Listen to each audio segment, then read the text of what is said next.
हाँ जी बच्चों, क्या हाल चाल है? सब बढ़िया है? सब बढ़िया ही रहना चाहिए। चले बच्चों, आज फिर केमिकल रिएक्शन इक्वेशन पे एक नई वीडियो मैं विकी सर आपके लिए लेके आया हूँ, आपके अपने ही चैनल विबगर क्लासेस के अंदर।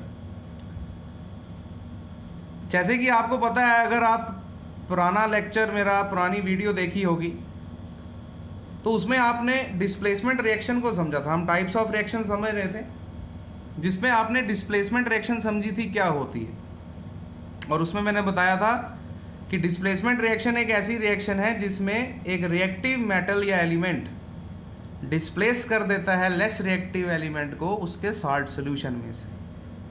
और कुछ चीज़ें बताई थी, कलर चेंज होता है इसमें और टाइम ज़्यादा लेता है फॉर देयर कंप्लीशन। तो इसको और ज़्यादा आपको डीप अगर पढ़ना है तो आप उस वीडियो को देखें। मैं इसलिए आपके सामने ये लेके आया हूँ क्योंकि इसमें मैंने आपको बताया था पिछली वीडियो पे कि मोर reactive element, less reactive element आपको कैसे पता लगेगा।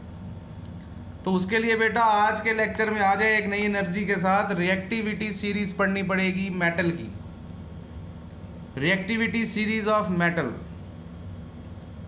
इसके अंदर हम देखेंगे कि कौन सा मेटल जो है वो ज़्यादा रिएक्टिव है और कौन सा मेटल जो है वो कम रिएक्टिव है। तो सबसे पहले अगर हम बात करें टॉप से देखें तो यहाँ पर पोटेशियम, ये सिंबल लिख रहा हूँ K, sodium, calcium, magnesium, aluminium, that is zinc, iron, lead, hydrogen is metal और नॉन मेटल, ये दोनों में रहता है। इसको मैं थोड़ा ऐसे कर देता हूँ, copper, mercury, silver and gold. The top most element, सबसे ऊपर वाला जो एलिमेंट आपको दिख रहा है potassium, is most reactive metal, सबसे ज़्यादा रिएक्टिव मेटल है। इन सबसे ज़्यादा रिएक्टिव मेटल कौन है? पोटेशियम। एंड जब ऊपर से नीचे की तरफ आओगे तो रिएक्टिविटी सीरीज डिक्रीज करती है, यानी पोटेशियम अगर ज़्यादा रिएक्टिव है तो सोडियम उससे कम है, फिर कैल्शियम उससे भी कम है, फिर मैग्नीशियम उससे भी कम है। एंड सबसे लीस्ट रिएक्टिव मेटल है गोल्ड। प्लेटिनम भी होता है एक, मगर अभी फिलहाल आपके लिए गोल्ड तक ही चलेगा 10th में। तो रिएक्टिविटी सीरीज क्या करती है? नीचे से जब ऊपर से नीचे आओ तो डिक्रीज करती है। तो इसमें आपको बड़े सारे सवाल पूछ सकते हैं कि भाई एक ऑब्जेक्टिव दे सकते हैं कि इसमें दिए होंगे 4 एलिमेंट, तो इनमें से सबसे ज़्यादा रिएक्टिव कौन सा है, सबसे कम रिएक्टिव कौन सा है। तो वो एज पर कंसर्न आप इसको आप यूज़ कर सकते हो।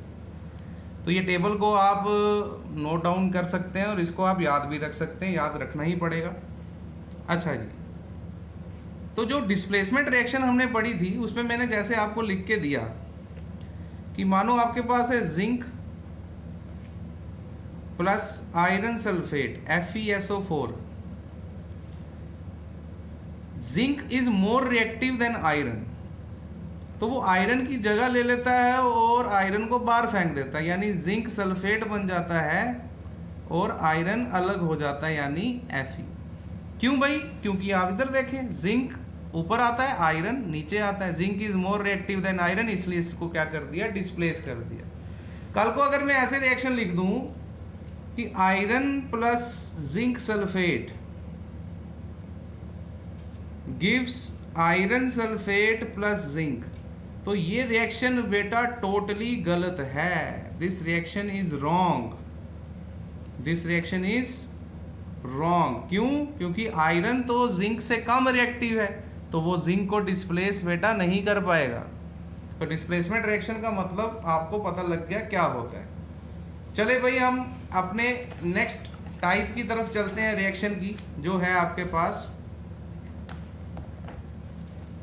यहां मैं लिखूंगा, that is double displacement reaction. Double displacement reaction. अब ये कैसी रिएक्शन है इसको समझेंगे। डिस्प्लेसमेंट तो हमने समझ ली। डबल डिस्प्लेसमेंट में क्या है? एक ऐसी टाइप है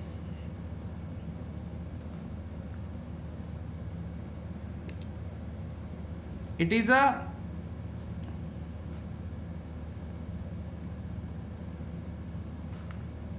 type of chemical reaction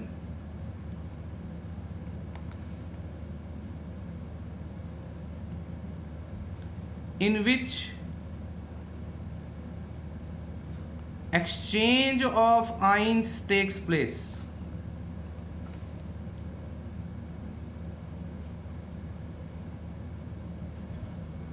ions का मतलब क्या होता है? Charges, positive and negative charges, ठीक है। पॉजिटिव आइन है, नेगेटिव आइन, यानी एक ऐसी रिएक्शन जिसमें एक्सचेंज ऑफ आइंस होता हो। जैसे जनरली मैं आपको लिख के बोलूं, अगर मानो आपके पास एक सोल्यूशन है, दो सॉल्यूशंस में होता है ये भी ध्यान रखना। ये रिएक्शन हमेशा अक्कर होती है टू सॉल्यूशंस में, कोई भी प्योर एलिमेंट साथ में नहीं होगा, ठीक है। प्लस सी डी, तो क्या होगा, मानो ये पॉजिटिव है ए और ये नेगेटिव है, ये पॉजिटिव और ये नेगेटिव, इसका पॉजिटिव इसके नेगेटिव से जुड़ जाएगा और ये पॉजिटिव इसके नेगेटिव से जुड़ जाएगा, यानी बनेगा A D plus B C या सी बी। ऐसी रिएक्शन को हम लोग कौन सी रिएक्शन बोलते हैं? डबल डिस्प्लेसमेंट बोलते हैं। अब इसकी एक एग्जांपल कर लेते हैं अच्छी सी भाई। What are the example of double displacement reaction? देखें भाई, एग्जांपल के लिए हम लोग ले लेते हैं, एक सॉल्यूशन लेते हैं बेरियम क्लोराइड का।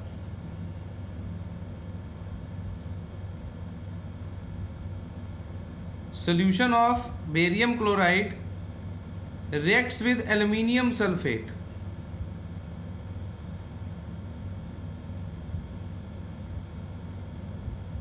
They react to form barium sulfate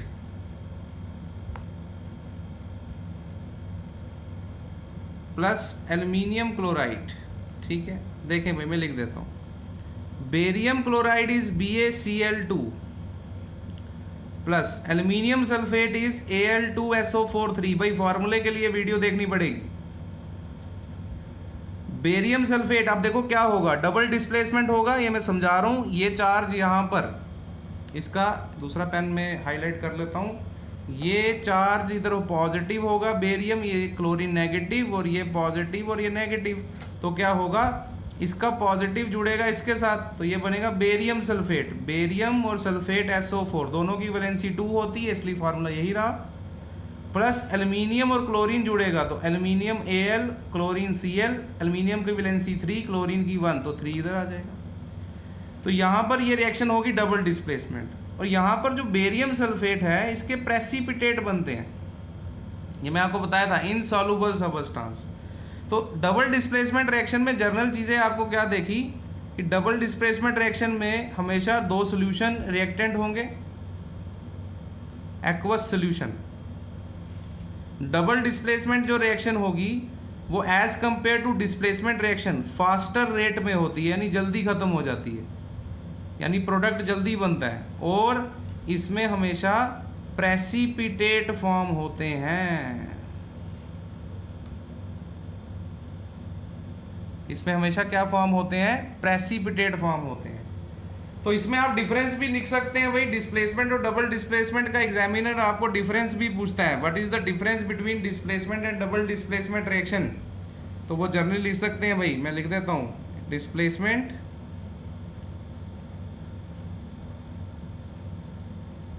and double displacement.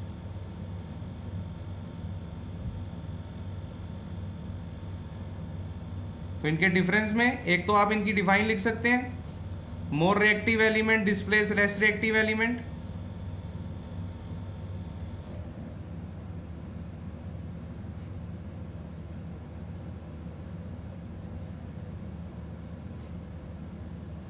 More reactive element displace less reactive element from its salt solution, ठीक है। And double displacement, exchange of ions takes place between two solution.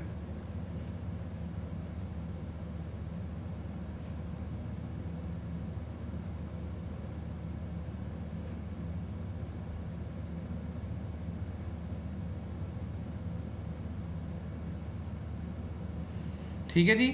और ये slow rate में होती है और double displacement faster rate में होती है। और इसमें कलर चेंज होता हुआ दिखता है, रिएक्टेंट का कलर कुछ और होगा, प्रोडक्ट में कुछ और इसमें प्रेसिपिटेट फॉर्म होते हैं। बाकी एक और लिख सकते हैं एग्जाम्पल, इसकी भी एग्जाम्पल दे सकते हैं रिएक्शन के तौर पे और इसकी भी एग्जाम्पल आप लोग दे सकते हैं। तो ये तो एक कॉमन सा डिफरेंस मैंने आपको बता दिया कि डिस्प्लेसमेंट और डबल डिस्प्लेसमेंट में क्या होता है। हम अपनी नेक्स्ट टाइप की तरफ बढ़ते हैं। Next type is known as exothermic reaction.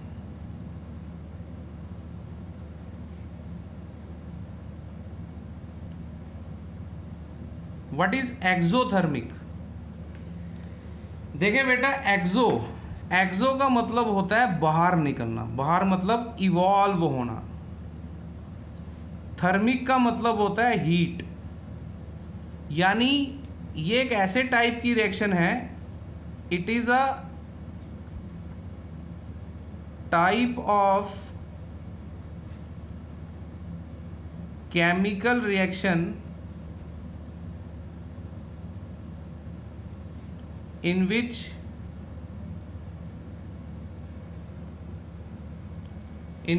energy is evolved होता है बाहर निकलना, और रिलीज्ड भी लिख सकते हो, और RELEASED released in the form of heat. यानी हीट हमेशा प्रोडक्ट में निकलती है। फॉर एग्जाम्पल के तौर पे हम लोग एक रिएक्शन करते हैं, मानो CaO क्या होता है? कैल्शियम ऑक्साइड, क्विक लाइम भी बोलते हैं इसको वाटर से रिएक्ट किया जाए तो स्लेक्ड लाइम बनता है। वो क्या होता है? CaOH2 calcium hydroxide. Slaked lime से याद रख सकते हो। लेकिन ये बनता तो है और इसके साथ कुछ energy in the form of heat वो भी रिलीज होती है। तो वो हम हमेशा कहाँ लिखते हैं? प्रोडक्ट में। यानी आप ऐसा बोल सकते हो कि एक्सोथर्मिक रिएक्शन में जो प्लस हीट लिखा जाता है वो हमेशा प्रोडक्ट में लिखा जाता है, क्योंकि एनर्जी वहीं से रिलीज हो रही है। समझ के बाद मेरी क्लियर होगी बात? एक्सोथर्मिक का मतलब क्या होता है? जिसमें एनर्जी रिलीज होती है इन दी फॉर्म ऑफ हीट। ठीक इसी का उल्टा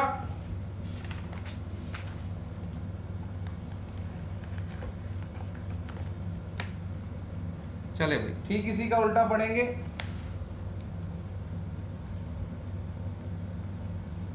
एक्सो पढ़ा तो अब पढ़ो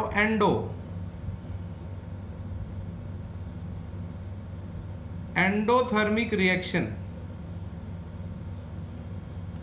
एंडो का मतलब यहां पर होता है एब्जॉर्ब होना, और थर्मिक का मतलब क्या होगा? हीट। यानी ये ऐसे टाइप की रिएक्शन है जिसमें हीट क्या होती है? अब एब्जॉर्ब होती है। यानी it is a type of reaction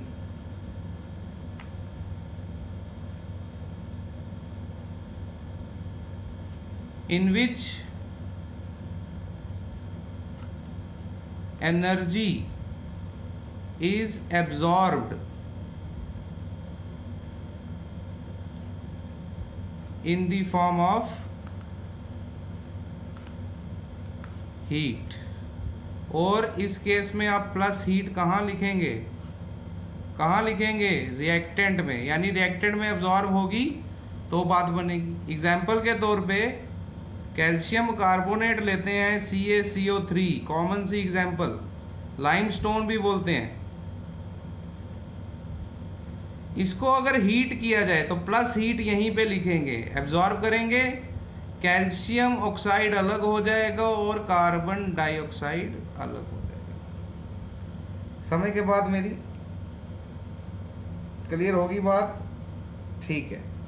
तो कैल्शियम कार्बोनेट में हीट, तो हीट जब एब्जॉर्ब होती है तो उस रिएक्शन को हम क्या बोलते हैं?